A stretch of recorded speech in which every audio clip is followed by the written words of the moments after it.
I mean, we show them that he is down on his luck, that he is barely hanging on, and here comes this opportunity thrown to him. This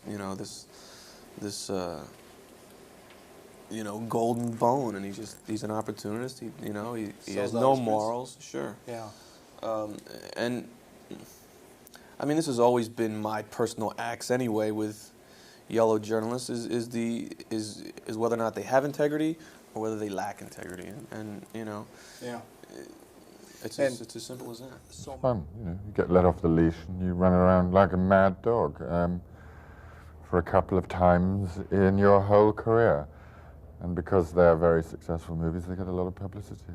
That's the beginning and ending of it, but it isn't the beginning and ending of what I want to do, as I hope people see if they go see Truly Madly Deeply. Everything was purple velvet, so I was like very pleased that my fantasy had come true, and there really was purple velvet everywhere.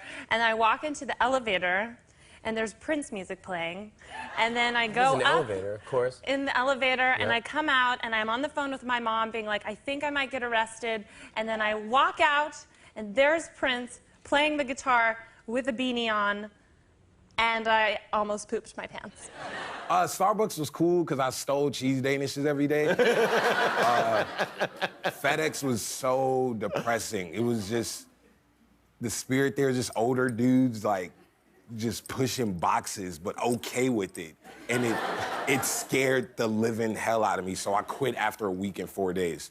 How long did you work at Starbucks? 2.5 years, and this lady named Cindy, she was a new manager, she hated on me, and she fired me, and I hope she's watching, because I still hate her. I suppose with something like Spotify, people listen to what they want to listen to when they want to listen to it, and they can share it to their friends.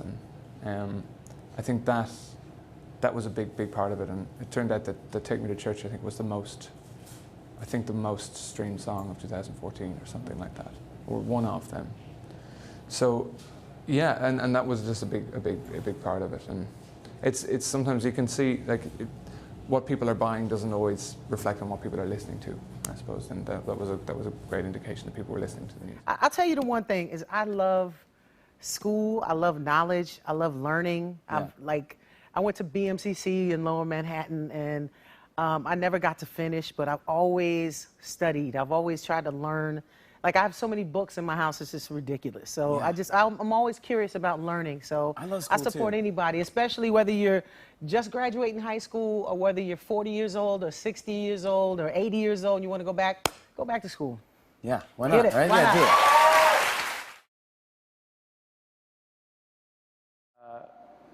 When we decided that, like, the serendipity and synergy that we would be in Minneapolis, and that, he's such a special thing here, aside from what he is all over the world, I just felt like I wanted to do something for this city and something for him that would just be the ultimate homage to what I consider the GOAT of musicians.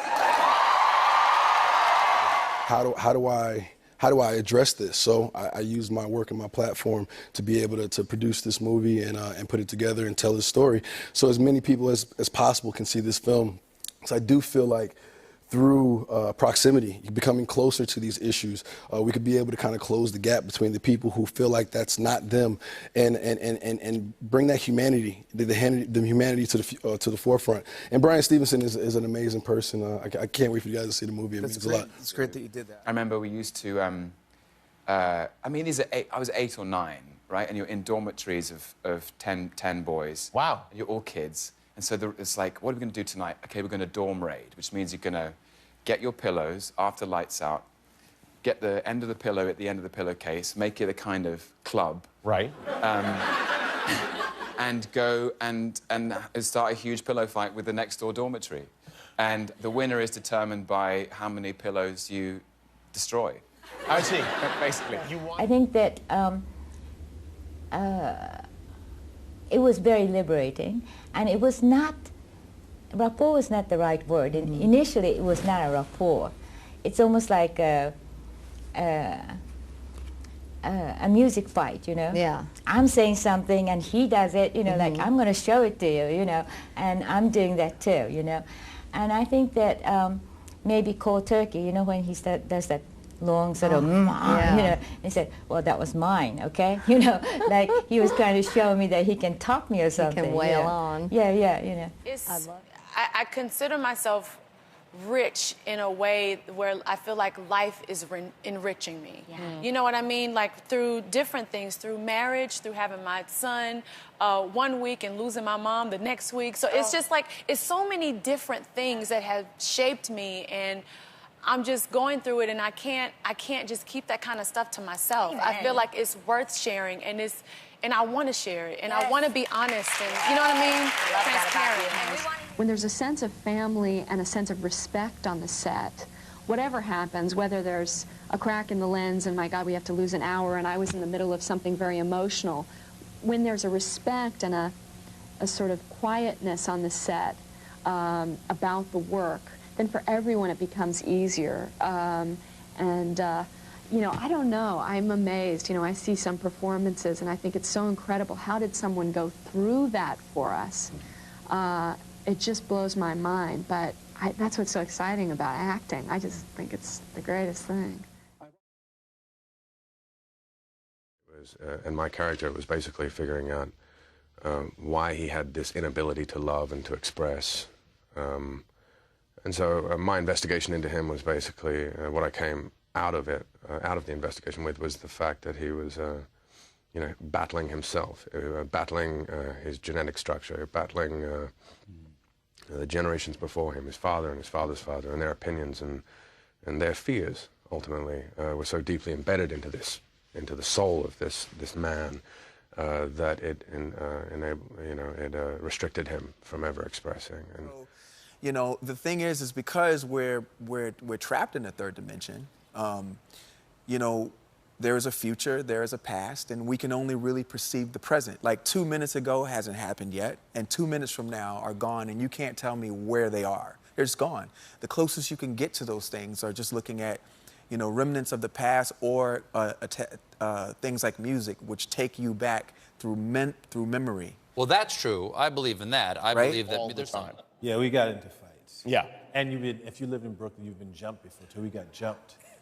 Me and Charlie got jumped, and back in the 60s, early 70s, they had these Kango hats, these beaver hats, and you would, back then you would take baby oil and put it on your hat, and you would just sit on it and just keep smoothing your hat out. And it was cool. And me and Charlie, I had a blue one, Charlie had a green one, and they jumped us on the bus stop, and they stomped our beavers.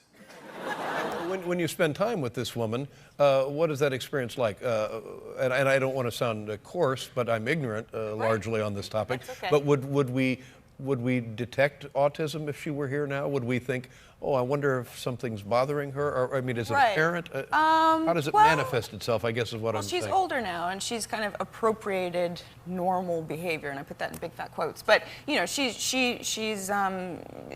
knows what rules she has to follow in order to be kind of socially appropriate and acceptable. So she's really kind of sophisticated now, and she's also a professional, and she lectures and she tours a lot, so she's very practiced at relating to people. Now, does that... We did record the song for a demo, and my brother said, I'm going to send this cassette to a famous manager in Montreal. So he did, and we waited a couple of days, no answer. So my brother called, and he said, yes, we sent you a cassette, and I know you didn't listen to it because you would have called me. So anyway, so he said, okay, let me call you back. So the manager listened to the song, and he called 5 minutes after, and he said, I would like to meet the girl. And I was 12 years old, very shy, with my mother, 12 years old. And I went to see the manager. We've been working together for 10 years, and this is my 10th album. Yeah. My main point about all of it is that our mothers and our grandmothers and the women came before us fought so hard to overcome the stereotype of women being not smart enough to vote, not smart enough to go to higher education, not have great jobs, and to sort of single-handedly go out in a very public way and say, you know what, I don't really care about what they achieved. You know, I'm just gonna be stupid and that's cute. I just think that's kind of, I don't know, I just don't think it's a good message for young women. And I don't think it's cute to be stupid.